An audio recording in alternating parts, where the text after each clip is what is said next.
The cardboard box looked like it had a pulse. It quivered in Nora Hale's arms, as if the stapler and the drooping pothos were trying to leap back into the building before the security badge cooled in her pocket and turned to trash. Midtown wind shoved at her coat and pressed exhaust into her throat. An Uber blared, a delivery bike skimmed the curb, and the glass tower of HelixGrid Systems blinked indifferently down at her, each floor a chessboard where she no longer had a square. 20 minutes earlier, she'd been escorted past the coffee bar, beans roasted in-house, and always a little burned, through the silent hall with the founder's mural, to the executive conference room where someone had set a bottle of still water under every chair like a condolence. Caleb Ross, founder and once-upon-a-time coder-in-chief, hadn't stood when she entered. He was a smaller version of the man who used to debug at 2:17 a.m. In a hoodie now ringed by the kind of fatigue that doesn't come from shipping. Across from him sat Sloan Mercer, the new COO, immaculate in winter white, a tablet open like a hymnal.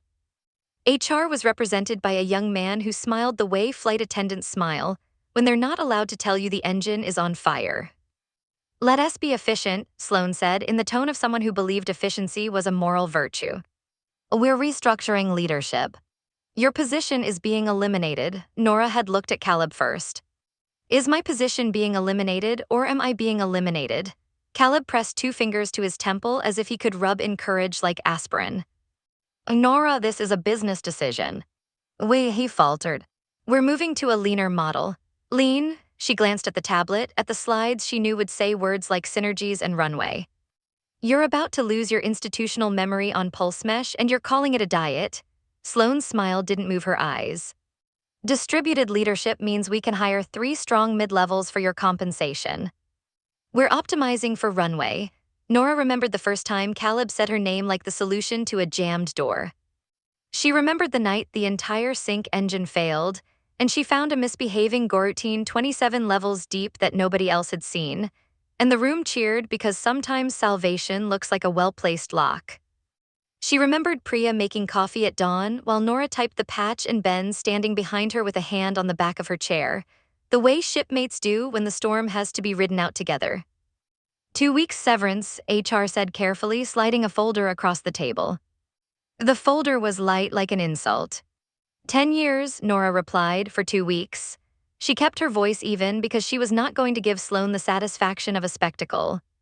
"You're gutting the system memory to buy confetti." Sloan clasped her hands.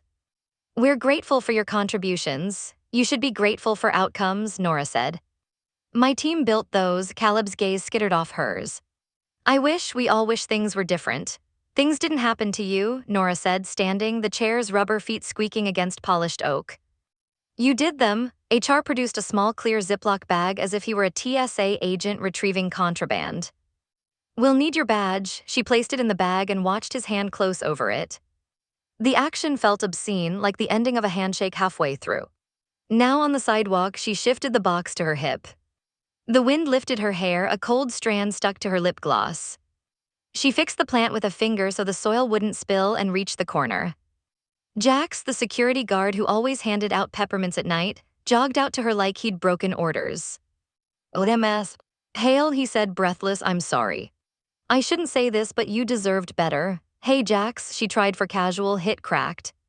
"At least you said it." His eyes glistened and he shrugged toward the doors. "They told me not to, you know. But I've watched people leave with boxes for 2 years and it never makes sense." "It makes a spreadsheet," Nora said. "That's different than sense." He nodded like he understood a language that executives pretended didn't exist. "You want help to the subway? I'm good." She patted the box. It's not heavy. Just loud." Her phone vibrated in her coat pocket, the haptic buzz of Slack notifications she could no longer open. Then a text from an unknown number. "Nora, can you hop on a quick call? Something Ray, PulseMesh authorizations." The contact resolved a second later into Caleb's name. She watched the bubble of his second message appear and vanish, like Morse code for regret. She let the phone ring until it quit. A woman in a gray suit paused beside her, clocked the box, offered the sympathetic half-grimace city people share at bus stops and breakups. "Bad day, company's having a worse one," Nora said. The woman smiled, the honest kind, and kept walking. A bus exhaled, and for a moment Nora saw her reflection doubled in the windows. One of her still inside under that fluorescent sincerity, one of her outside under the honest sky. She adjusted the plan again, the pothos leaves brushing her wrist like a small living thing that frankly deserved a better shelf. She had a sudden ridiculous thought, the plant had never gotten enough light on her desk. Maybe this was a promotion for it. She laughed, surprised by the sound, and that tiny break in the grief let something else edge in annoyance maybe. Or resolve in a different outfit. She walked toward the subway because moving is a kind of thinking. Behind her, HelixGrid's logo spun on a lobby screen, all gradients and promise. Ahead, the city smelled like pretzels and damp concrete and the future. The text from Caleb lit her pocket again, please. Quick call. It's urgent. Nora didn't answer. She tightened her grip on the box, set her shoulders, and kept going down into the stairwell where every train was a decision, and she didn't owe anyone a timetable but herself. The subway rattled Nora home that afternoon, carrying her past neighborhoods she'd only ever seen through smudged windows on late-night commutes. The cardboard box sat on her knees like a pet that had gone still. When the car lurched, a pen rolled out from under the plant, a HelixGrid logo stamped along its side. She almost threw it away but couldn't quite. It wasn't always like this. 10 years earlier, HelixGrid had been nothing more than a borrowed co-working space on the corner of 8th and 22nd, a startup that smelled like cold pizza, burnt espresso, and too much belief. The paint peeled off the walls, and there were only 2 working air conditioners, both set to Arctic. On her first day, Nora had worn a blazer, a mistake she corrected within the hour. Caleb Ross had personally interviewed her, a rarity even back then. He was barefoot, feet up on the table, typing furiously on a beat-up MacBook. He'd been half engineer, half evangelist, and full of caffeine. You worked at HelixGrid Systems, he'd asked, scanning her resume. Good company. Why leave? They're careful, Nora said. Too careful. It takes 3 committees to approve a single comma in production, he grinned. We don't even have committees, perfect, she said. Then when something breaks, I can fix it instead of scheduling a meeting about fixing it. He had laughed, really laughed, head back, loud and unguarded. You're hired. Just like that. Back then, HelixGrid was 15 people, 1 bathroom, and a shared dream. To build a distributed sync engine that would let entire corporations move data in real time, faster than anything on the market. Nora joined as the only woman on the core backend team. The youngest guy, Max, offered her the good chair and said awkwardly, because you're management now, right? I'm management of not breaking the build, she said, plugging in her laptop. That night, she stayed until 2 a.m., debugging a configuration loop that had paralyzed their demo. Caleb found her still there, shoes off, eyes bloodshot. Don't you have a home, he'd joked. Not anymore, she said, and he laughed like that was heroic, not sad. Over the next 2 years, she earned the team's respect not by speeches, but by saving them from disaster again and again. When a client's beta environment melted down 30 minutes before launch, Nora was the one who spotted the race condition buried in PulseMesh's memory handler. She patched it at 3:07 a.m. and pushed the fix before anyone else had finished panicking.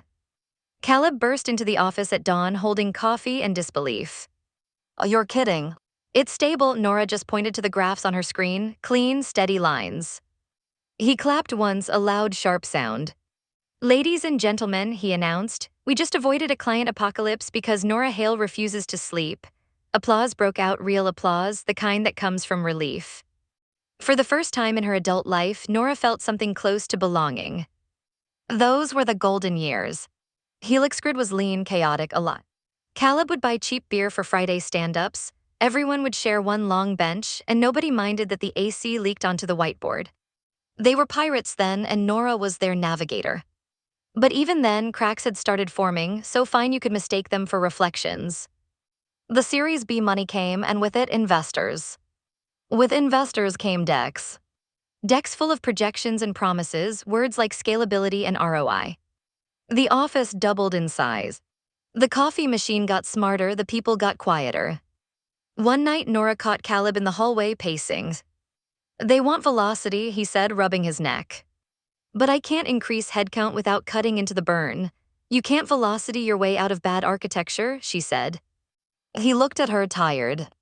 You think I don't know that? Then stop selling deadlines like they're stock options, he sighed. You've gotten blunt, I've gotten realistic, he smiled weakly. You used to sound like me. Maybe you used to sound like me, she said and walked back to her desk. The next morning, an intern asked her how she'd stayed so long at one place. She thought for a moment. Because I believed in the problem, she said. Not the people solving it. Now, years later, sitting in her apartment with her box of leftovers and silence for company, she realized that was true. She debuilt PulseMesh line by line, stayed through layoffs, office floods, rewrites, reorgs, and still believed the work mattered. Her phone buzzed again. This time, a message from Priya Venkataram, one of her best hires. Heard about today. This city's trash. You good? Nora typed define good. Then deleted it. Typed again, still standing. Priya replied instantly, that's enough for now. Nora smiled faintly and set the phone face down. She poured herself a glass of cheap red wine, leaned back in her chair and stared at the box. It looked smaller now, as if the past 10 years could really fit inside it.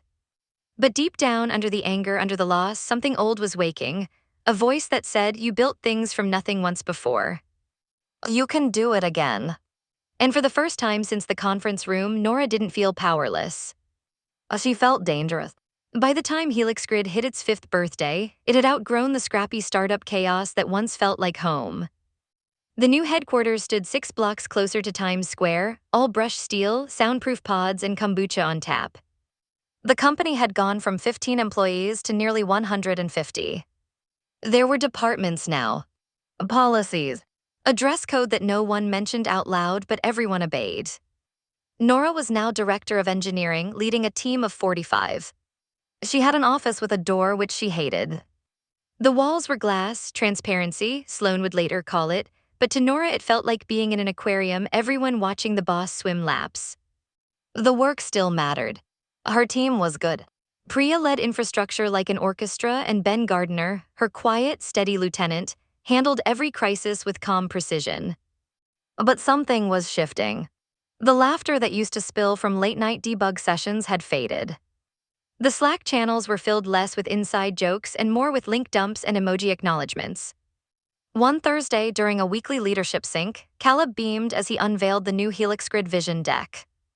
It had stock photos of people high-fiving and a tagline that read, "Move fast, bill faster." Nora stared at it, speechless. Catchy, right? Caleb said. Marketing says it tests great with clients. It also sounds like a payday loan commercial, she said. We used to move fast because we believed in the tech, not the invoice. Caleb's smile thinned. That's not fair. Neither is pretending growth is a virtue by itself. The new VP of product, a slick ex-consultant named Jeff Michaels, leaned forward with his coffee. The market rewards speed, Nora. We can fix whatever breaks later, not if it's the foundation, she shot back. You don't patch cracks in a bridge after people are driving on it. A brief, awkward silence. Then Caleb said softly, let's table the metaphors. After the meeting, Ben caught up with her by the espresso machine. You were right, but you might want to pace your honesty. Caleb's in a tough spot, new investors, board pressure. I get that, Nora said, filling her mug, but he used to care about the code. About quality. Now it's about optics, Ben shrugged. Startups don't grow up, they molt. We're just shedding skin, she stared at him. Except this skin bleeds. That night she stayed late, scrolling through old commits on PulseMesh. Her own fingerprints were everywhere, lines of code, timestamps from nights she'd forgotten to sleep. And then she saw a recent change pushed by one of the newer hires, Max, the same kid who'd once offered her the good chair. The commit was sloppy, introducing a data leak risk they couldn't afford. She pinged him on Slack. Nora, hey, noticed your merge on AuthSync. Did you review with Priya? Max, not yet. Sloan said we need it live by tomorrow's demo. Nora, it's unstable. Roll it back, Max. She said no rollbacks. That one line, she said no rollbacks, burned in her chest. She walked out to the empty office, city lights flickering on glass. Somewhere between funding rounds and board decks, HelixGrid had traded caution for cosmetics.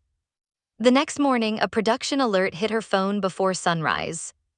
She threw on jeans and ran to her laptop. The system was down. The client, North Beacon Financial, was furious. PulseMesh had collapsed under load. By 9:00 a.m., she was in the war room, running on coffee and fury. This was preventable, she said. Caleb didn't look at her. We'll fix it, you mean I'll fix it? She did, of course. She always did. But the applause afterward felt hollow this time, because Nora knew deep down that the first real crack had formed. And sooner or later, the whole structure would come down. 3 months after the North Beacon outage, the winds changed. The kind of change you could smell before it arrived. The nervous laughter in hallways, the whispers during elevator rides, the calendar invites marked confidential. That's when Sloan Mercer appeared. She was introduced at the all-hands on a rainy Monday morning, striding to the stage like she owned it. Chief Operating Officer Caleb announced, his tone cheerful but taut. "She'll help us scale to the next level." Sloan's smile could have been printed on a brochure. "HelixGrid's foundation is extraordinary," she said, pacing slowly, click of heels echoing. "But to reach the next milestone, we need operational discipline. Measurable outcomes. Efficiency," her PowerPoint slides looked like a diagnosis, cost overrun hotspots. "Resource inefficiencies. Legacy compensation." Every bar graph pointed straight at engineering. When she said legacy compensation, Nora felt her stomach tighten. That was corporate for you're too expensive. Later that afternoon, Nora found Caleb in the break room, pouring coffee he wouldn't drink. "A COO?" she asked, trying to keep her voice steady. "We never needed one before. We're not a startup anymore," Caleb said, eyes on the countertop. "Sloan knows how to scale. She also just called half my team a liability in front of everyone. She didn't mean it like that." "Then how did she mean it?" he sighed. "Investors want a clearer ROI story." "She's here to help." "Help who?" Caleb didn't answer. Within weeks, Sloan began rewriting everything. Budgets, reporting structures, even who could approve overtime. The engineering floor buzzed with unease. Coffee breaks became complaint sessions whispered in corners. At the next leadership meeting, Sloan clicked through a slide deck titled Operational Excellence. "Our goal is to align output with spend," she said, gesturing at graphs as if waving a wand. "We can't keep paying senior salaries for mid-level work." Nora felt heat rise in her chest. "Define mid-level work." Sloan didn't blink. "Work that doesn't directly generate revenue." "Engineering enables revenue," Nora countered. "Without stable infrastructure, your projections are fiction." Sloan's tone turned syrupy. "No one's questioning the importance of your team, Nora. But importance doesn't excuse inefficiency." Caleb cleared his throat. "Let's stay constructive." Nora looked at him, her one-time ally, and saw only silence. The kind that said he'd already chosen. After the meeting, she caught up with Sloan in the hallway. "If you're going to gut the department, just say it," Nora said. Sloan's smile stayed, but her eyes hardened. "You're smart, Nora. Don't make this adversarial. The company's changing. Either adapt or get left behind." "That sounds like a threat." "It's advice." When Sloan walked away, her perfume lingered, a sharp citrus that stung Nora's throat. That night, Nora sat at her desk long after the lights dimmed, staring at a spreadsheet of her team's salaries. She knew what was coming. The math was simple and the morality was cheap. Ben appeared at her door, jacket over his shoulder. "They're building a case," he said quietly. "She's already asked finance for comp data." "I built the system that made this company possible," Nora whispered. "I know," Ben said. "But to them, you're just a cost center." Nora closed her laptop. "Then maybe it's time they remember who built their center." But deep down, a tremor started in her chest, the sinking recognition that logic and loyalty didn't matter anymore. The game had changed. And the people writing the rules didn't care who'd built the board. The official announcement dropped on a Friday morning at 8:45 a.m., that perfect hour when the caffeine has hit but the defenses haven't. Nora had just opened her laptop when her calendar auto-populated a new invite titled Organizational Update, Mandatory Attendance. The meeting started late, never a good sign. When Sloan Mercer finally entered the glass conference room, she carried herself like someone unveiling a miracle. A large monitor blinked to life behind her, displaying a corporate-looking diagram. New hierarchies, dotted lines, buzzwords in bold. "HelixGrid 2, Sloan announced. "A flatter, more agile organization. We're restructuring leadership to remove bottlenecks and empower teams." Nora stared at the chart. Her name wasn't on it. She scrolled down. No mention of Director of Engineering. Instead, 3 smaller boxes labeled Tech Leads A, B, C, all reporting to someone new, a VP of Delivery imported straight from one of Sloan's consulting firms. Caleb sat at the end of the table, shoulders tight, eyes fixed on his coffee. Excuse me, Nora said, cutting through the drone of corporate euphemisms. I'm not seeing my role on this new structure. Sloan smiled gently, the kind of smile people practice in mirrors. Your team is being distributed among the new lads. We're creating a more modular workflow. Distributed, Nora repeated slowly. As in dismantled, Sloan tilted her head. Your position unfortunately overlaps with the new framework. Nora looked at Caleb. You approved this. He hesitated long enough for the answer to already exist. It wasn't an easy decision. Don't pretend it was, she said quietly. You didn't even tell me this was coming. HR, seated off to the side, cleared his throat. We can schedule a one-on-one to review next steps. Next steps? Nora asked, voice rising. I built Pulse Mesh from the ground up. Every line of code your clients rely on traces back to my team. You're replacing that with a PowerPoint org chart. Sloan's tone didn't change. This isn't personal, it's entirely personal, Nora, Caleb said softly, please. No, she snapped. You're gutting your core architecture and the people who understand it because someone told you experience costs too much. Silence spread, sharp as glass. Sloan closed her laptop. Let's take 5. When the others filed out, Caleb stayed behind. He looked exhausted, gray at the temples. You're not wrong, he said finally. But it's already in motion. The board signed off yesterday, so you're going to sit there and watch it happen? I don't have a choice. Of course you do, Nora said, voice low. You just don't have the courage, he flinched. Don't make this harder than it needs to be. For you or for me, that was the last thing she said before walking out. Later, HR summoned her for the transition meeting. The euphemisms were worse the second time: streamlining, realignment, workforce optimization. She signed the papers, took the envelope with 2 weeks' severance, and tried not to laugh at the absurdity. When she returned to the floor, her team was waiting, Priya, Ben, Max, and the others, their faces pale and furious. Tell me it's a joke, Priya said. I wish it were. You can fight it, Ben said. You have grounds. No, Nora said quietly. I won't give them the satisfaction of pretending it's a misunderstanding. She looked at each of them, memorizing their faces. You're the best team I've ever led. Don't let anyone tell you your work is just overhead. They stood in silence as she packed the plant from her desk, the mug, the photo from their first all-nighter. When the elevator doors closed, she saw her reflection, steady, calm, but hollow-eyed. In the lobby, Jax the guard nodded at her again. Rough day, MS. Hale, rough year, she said, forcing a small smile. And as she stepped out into the cold, cardboard box in her arms once more, Nora knew the fight wasn't over. It had just changed shape. For the first few days after the layoff, Nora didn't set an alarm. She woke to the silence of her apartment, a kind of quiet that didn't just fill space but pressed down on it. The absence of Slack notifications was almost physical. Her brain, trained for the dopamine drip of constant urgency, now idled with nowhere to go. On the 4th morning, she opened her laptop out of muscle memory. LinkedIn, Gmail, news tabs. Same ritual, different purpose. Her open to work banner glowed an optimistic green under her profile photo. The messages came fast: recruiters promising exciting opportunities, startups redefining the future, and old colleagues sending thin sympathy cloaked in networking. By the end of the week, she'd stopped replying to most of them. Then on Saturday, her phone rang. Unknown number. Hey Nora, it's Caleb, she nearly laughed. Of course it is, he cleared his throat. Look, I know it's awkward. But we're in a bit of a situation.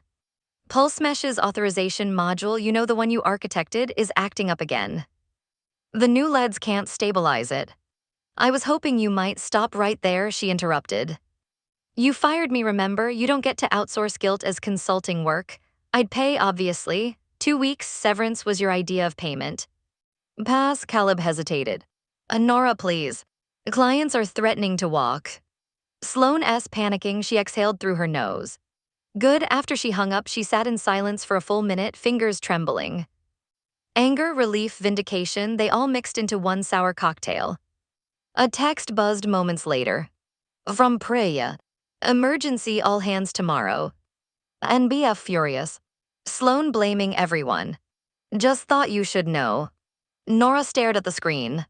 They're breaking it faster than I thought. That night she opened her laptop again. This time she wasn't doom scrolling.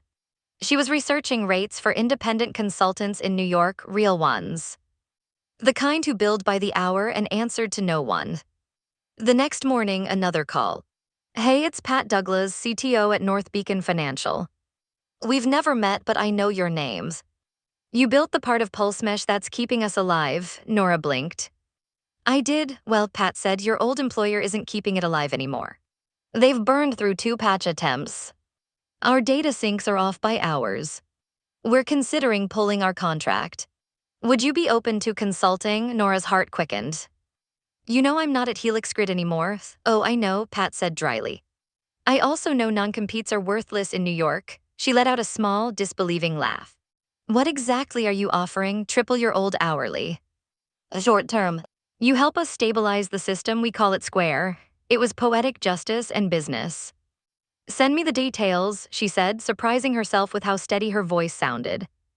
After hanging up, she paced her apartment, the hardwood cold under her bare feet. There it was again, motion, relevance, purpose. Later that afternoon, another email pinged in, this one from Sloan. Subject, professional courtesy body. We're hearing from clients that you've been contacted regarding HelixGrid code. Please refrain from engaging. It would be inappropriate given your prior employment. Nora typed slowly. Hi Sloan, appreciate the concern. My contract contained no non-compete, and I'm an independent consultant now. Best of luck managing your resource inefficiencies. She hit send, leaned back, and smiled for the first time in weeks. The silence that followed didn't feel oppressive anymore. It felt earned. Because for the first time since walking out of that glass tower, Nora wasn't just reacting to the system, she was rewriting it. It was a gray Tuesday when the buzzer startled Nora out of her focus. She was buried in logs from North Beacon's failing data pipeline, cross-referencing timeouts and error traces that screamed HelixGrid negligence. She checked the clock, 9:14 a.m. She wasn't expecting anyone. The buzzer sounded again, longer this time. Nora, it's Caleb, she froze. For a heartbeat, she thought she'd imagined it. Then came his voice again, tinny through the intercom, polite but desperate. Please. 2 minutes, she considered ignoring him, but curiosity outweighed anger. She buzzed him in. When he reached her floor, he looked smaller somehow, shoulders slumped, tie crooked, eyes bloodshot. He held a paper cup of coffee like an offering. I don't drink that brand anymore, she said, arms crossed. He gave a humorless laugh. Oh yeah? I figured. They stood in the narrow hallway of her apartment, the sound of traffic bleeding in through the windows. For a moment, neither spoke. Finally, Caleb said, we'll bring you back as a contractor. At market rate, she repeated. That's less than what I made as an employee. It's what finance approved. Then your problem isn't me. It's finance, he sighed. Look, I'm not here to fight. I'm here to make things right. PulseMesh is falling apart. Sloan S. under pressure, I'm under pressure. So you came here to outsource your panic? I came here to ask for your help. She looked at him, this man she'd once respected, maybe even admired. The man who had once stayed up coding beside her until dawn. Now he stood in her hallway, clutching a budget coffee like a white flag. My rate is triple what you offered, she said finally. 20-hour minimum, Caleb blinked. Triple? You're not buying my loyalty anymore, Caleb. You're buying my time and it's expensive. The board will never approve that. Then your board doesn't deserve a functioning system.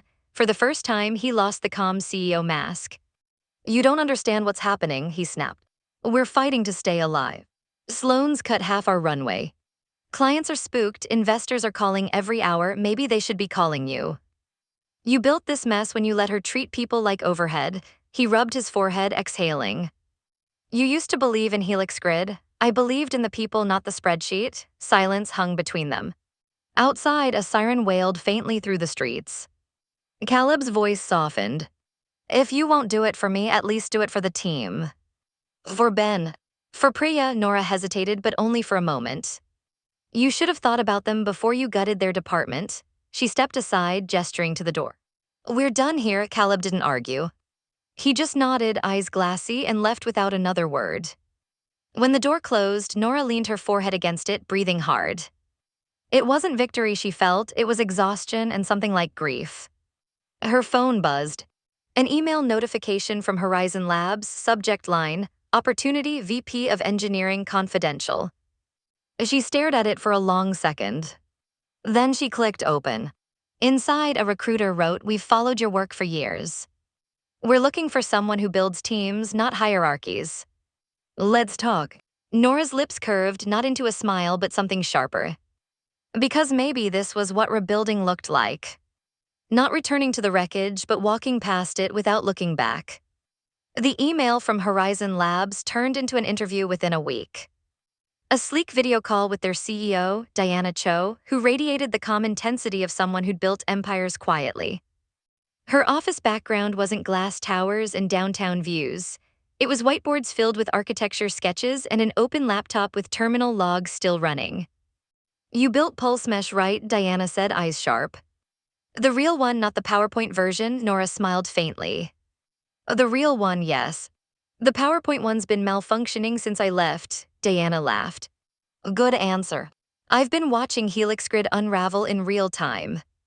You can tell when the engineers leave before the CEO admits it. I've noticed Horizon's approach was different." Diana didn't ask about loyalty or brand synergy. She asked about debugging under pressure, building mentorship pipelines, avoiding hero culture. At the end of the call, she leaned forward and said, "We're looking for a VP of engineering. Real authority, not window dressing. You'd have budget and autonomy." "Interested?" Nora hesitated only long enough to taste the power of the word yes. "I'm interested, then let's make this quick," Diana said. "I like decisive people." The offer came 2 days later. Real money. Real ownership. Real trust. Still, the past refused to stay buried. On the day she signed her offer letter, her phone buzzed with a message from Ben Gardner. "You seeing the news? North Beacon's about to drop HelixGrid." Sloane's blaming legacy code, legacy code. The phrase made Nora's skin crawl. That was corporate shorthand for someone else's fault. An hour later, Priya called. Her voice was tight, angry. "They're saying you left a vulnerability in Pulse Mesh. A leak that caused the NBF outage." "That's impossible," Nora said. "I designed the security model myself, doesn't matter." "They're running with it." Sloan spinning it as a sabotage narrative. Nora went silent. Sabotage. A convenient word. A corporate smear. "You want me to send you the internal memo?" Priya asked. "Please do." When the file arrived, Nora scrolled through it with a numb sort of detachment. Her name appeared 4 times, attached to phrases like insufficient documentation and architectural negligence. Her first instinct was fury. Her second was fear for her reputation, her team, her 10 years of work. She picked up the phone and called Caleb. "Do you know what they're saying about me?" "I've seen it," he admitted, voice low. "It wasn't my idea. You didn't stop it either. It's chaos right now." North Beacon's about to walk. Sloan S. doing damage control. By burning the person who built her company, he sighed. "I'm trying to hold it together, then hold it together without me." She hung up before he could respond. For the rest of the day, she sat at her desk in silence. Outside, New York pulsed as it always did, honking, moving, indifferent. Then an email from Horizon Labs pinged in. "We'd love to have you start next Monday." "Congratulations, VP Hale." She stared at the title. VP Hale. It felt foreign. Powerful. Unapologetic. Meanwhile, across the city, HelixGrid was hemorrhaging clients and dignity. Investors demanded answers. Sloan blamed leadership. Caleb froze in place. And the company that once promised to move fast was now spiraling faster than anyone could control. Nora didn't rejoice. She just closed her laptop and whispered to no one, "This is what happens when you trade builders for bean counters." Then she exhaled slowly, steadying herself. For the first time in months, she wasn't on defense. She was building again, and this time on her own terms. Horizon Labs' office wasn't flashy, just a renovated warehouse in Brooklyn with exposed brick, scuffed hardwood, and coffee that didn't pretend to be artisanal. But to Nora, walking through those glass doors on her first day felt like oxygen. There were no slogans etched on the walls, no vision decks, no consultants loitering with tablets. Just engineers, real ones, arguing in front of whiteboards with the kind of passion that couldn't be faked. Diana Cho met her at the door with a firm handshake. "We keep things simple here," she said. "Build well. Document everything. Treat people like adults." "Think you can handle that?" Nora grinned. I've survived worse. Her first month was a blur of motion. She reorganized the engineering teams, cutting through old silos that had slowed product delivery. Instead of top-down mandates, she implemented what she called open retro-s, biweekly sessions where even interns could critique architecture decisions. The first time she tried it, the room went dead quiet. Then one of the junior devs nervously raised her hand. I think the load balancer setup's kinda over-engineered. The old Nora, the one trained to defend every decision, might have bristled. Instead, she said, "Great. Show me." The room exhaled. From that moment, something shifted. Engineers started caring again. Meetings buzzed with ideas instead of fear.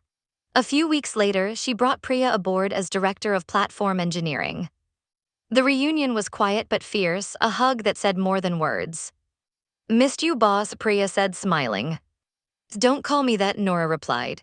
"We build this together." Within 3 months, Horizon shipped ArcNet, a distributed framework designed to outclass HelixGrid's Pulse Mesh. It was faster, cleaner, and actually stable under load. The client reviews were ecstatic. During a meeting with the finance director, Nora reviewed the budget and noticed something that made her pause. "You gave my team an unlimited training stipend," Diana shrugged. Knowledge compounds faster than capital. It was such a simple truth, yet so revolutionary compared to what she'd come from. But success brought ghosts. Late one night, while reviewing deployment notes, Nora found herself rereading old commits from HelixGrid, the timestamps, the usernames, the comments written in half-asleep shorthand. She remembered those nights, those people, the way it had once felt like home. For a moment, she wondered if she'd made peace or if she was simply outrunning her grief. Her thoughts were interrupted by a knock on her door. Ben Gardner stepped in, carrying a cup of black coffee. "You were right," he said. She raised an eyebrow. "About what?" "About culture. It's not the posters, it's the choices." She smiled faintly. "It's nice when someone finally says that out loud." Ben nodded toward the window, where the Brooklyn skyline glowed faintly against the night. "Word is HelixGrid's on fire. Half the engineers are gone. North Beacon pulled their contract." Nora stared out at the city. "They'll blame the code, not the choices that broke it." "Probably," Ben said. "But everyone in the industry knows the truth." She didn't answer. Instead, she opened a new Slack channel, Engineering Values. The description read, "We don't trade people for velocity." By morning, half the company had joined. As she watched the thread fill with jokes, ideas, and shared gifts, Nora realized something simple and profound. She wasn't rebuilding a career anymore. She was rebuilding a culture, a living antidote to everything she'd survived. And though part of her still carried the ache of HelixGrid, she could finally see it for what it was, a lesson carved in loss. A reminder that what you build is only as strong as the people you refuse to discard. It started as a whisper in the industry Slack channels. HelixGrid was collapsing. At first, Nora tried to ignore it. She had code reviews to finish, team leads to mentor, and a product launch 3 weeks away. But by Friday, the rumors hardened into headlines. HelixGrid faces client exodus after North Beacon walkout. Her phone buzzed nonstop. Screenshots of the article, DMs from ex-colleagues, and even a LinkedIn post from a tech journalist tagging her by name. The architect of Pulse Mesh once warned about this exact outcome. Priya dropped by her office mid-morning, coffee in hand. "They're finished, aren't they?" Nora didn't look up from her monitor. "Oh, not yet. Companies that size take a long time to admit they're dying." "They blamed you again," Priya said quietly. "Another press leak. Something about architectural legacy flaws." Nora finally looked at her. "Let them talk. Anyone who's ever written code knows failure's never just technical." But later that evening, when the office was dark and the last engineers had gone home, Nora stayed behind, watching the city lights flicker through the window. She remembered the first week at HelixGrid, the smell of burnt espresso, Caleb's laugh, the feeling of being part of something that mattered. Now that something was gone, and the ghost of it still lived inside her like a splinter. The next day, a private number flashed on her phone. She almost didn't answer. "Hey," came the familiar voice, rough and hesitant. "It's Caleb," she sighed. "You have a habit of calling when everything's on fire. Then you know it's serious," he said. "Sloan S out." The board forced her resignation. They're asking me to meet with them Monday to explain what went wrong." Nora leaned back in her chair. "That must be a long list. They want to bring you in, too." As a consultant, help stabilize the transition. They'd pay well. Caleb, she said, her tone steady, I already have a company to stabilize. One that listens, he hesitated. You don't have to like us to help. I just thought you might want closure, she paused. Closure. The word landed like a dare. Fine, she said finally. One meeting. I'll listen. The following Monday, she walked into the same building where she'd been escorted out months before. The lobby smelled the same, sterile, expensive, indifferent. Upstairs, the boardroom was crowded with people in suits she didn't recognize. Sloane's nameplate was gone. Caleb looked thinner, humbled. The chairman gestured for her to speak. OMS. Hale, from your perspective, where did HelixGrid go wrong? Nora met their eyes one by one. You stopped listening to your builders. You traded long-term stability for quarterly wins. You measured productivity in hours instead of outcomes. An older board member frowned. So this was cultural, this was human, she said. You can't optimize people out of your equation and expect the equation to work. Caleb stared down at his notes, silent. When the meeting adjourned, he followed her into the hallway. You were right, he said quietly. About everything. I optimized the wrong cells in the spreadsheet. Nora gave a small, sad smile. It wasn't math, Caleb. It was values, he nodded, eyes rimmed red. If I start again, I'll do it differently. I hope you do, she said and turned toward the elevator. Outside, the late autumn air was sharp against her skin. Across the street, HelixGrid's logo glowed faintly in the window, an echo of something that once had promise. She stood there for a long moment, then turned away and walked toward the subway, the city's noise swelling around her like applause and forgiveness mixed into one. By spring, the inevitable happened. HelixGrid was acquired quietly, almost shamefully, by a mid-tier tech conglomerate called HelixGrid Systems.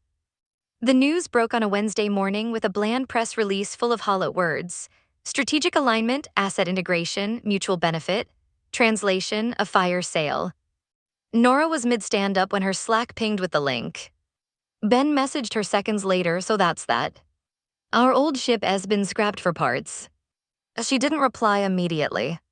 Instead, she minimized the chat and refocused on her team's sprint update.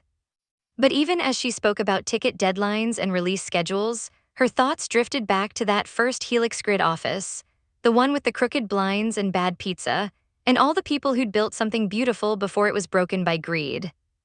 That evening, over dinner with Priya and Ben, the three of them finally let the past catch up. Did you see the valuation? Ben said, setting his glass down with a thud. A quarter of what it was 2 years ago. Sloane and her efficiency, Priya shook her head. They didn't just lose money. They lost soul. You can't spreadsheet culture, Nora stared into her wine. Funny thing is, they still think they had bad luck. Not bad leadership, Ben smirked. You think Caleb's still telling himself that? Probably, she said softly. But maybe he's learning. Pain's a good teacher, Priya leaned forward. You heard from him once. After the board meeting. He said he was taking time off, she hesitated. He sounded human again. Miracles do happen, Ben muttered, earning a laugh from Priya. The restaurant buzzed with the easy noise of Friday night Brooklyn. Outside, couples passed by holding hands, waiters called orders, taxis honked. For the first time in years, Nora didn't feel like an outsider in her own life. You know, Priya said, I think we did it. We built the company we always wanted to work for, Nora smiled. Oh, we did. But now we have to protect it, Ben raised an eyebrow. From what? From ourselves, she said simply. From forgetting.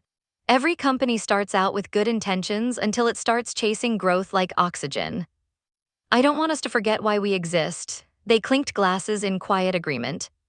A few days later, Nora sat in Horizon's main conference room, leading a post-mortem not of a failed release, but of a failed industry example. She had titled the meeting, How to Keep Your Soul When You Scale. She projected 2 images on the wall, HelixGrid's early team photo, bright, grinning faces in hoodies, and next to it, the corporate press shot from their acquisition announcement, stiff suits, blank smiles. Look at those 2 pictures, she said to the room. The first one's full of belief. The second's full of fear. That's the gap between culture and cost-cutting. Our job is to never cross that gap, an engineer raised his hand. How do we stop it? How do we know if we're slipping? Nora smiled, sad and proud all at once. Oh, you speak up. You call it out early. You protect each other. That's how, after the meeting, she lingered alone for a moment, looking out at the city. The skyline shimmered like an ECG, peaks and valleys of ambition and failure. She thought of HelixGrid not as a loss, but as a warning label written in the language of experience. Her phone buzzed. A text from Caleb. Trying to teach founders not to repeat my mistakes. You were right, values matter more than vision. Thanks for not answering my calls back then. It made me think. Nora read it twice. Then she typed back, you're welcome. Good luck, Caleb. She put the phone away and watched the lights of New York flicker against the glass. The city pulsed, alive and indifferent, but she was.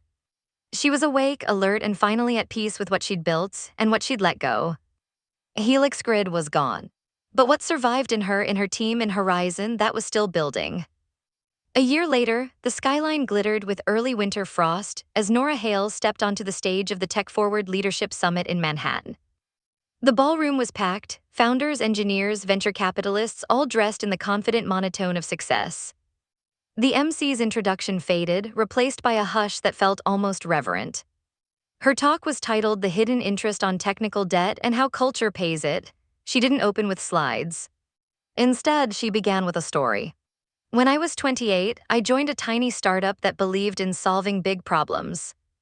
We built good code, cared about customers, and pulled all-nighters because we wanted to, not because someone threatened a deadline. 10 years later, that company was gone. Not because we lost talent or funding, but because we forgot why we existed in the first place. A ripple went through the crowd, quiet, attentive. I'm not here to name names, she continued, her voice steady. I'm here to talk about what happens when a company decides people are interchangeable and loyalty is a rounding error. You can't put trust in a spreadsheet. You can't optimize care. She clicked her remote and the screen behind her lit up with two simple graphs, one labeled productivity, another morale. They rise together, she said. And when one drops, the other eventually follows. Always, during Q&A, a young founder in the front row stood.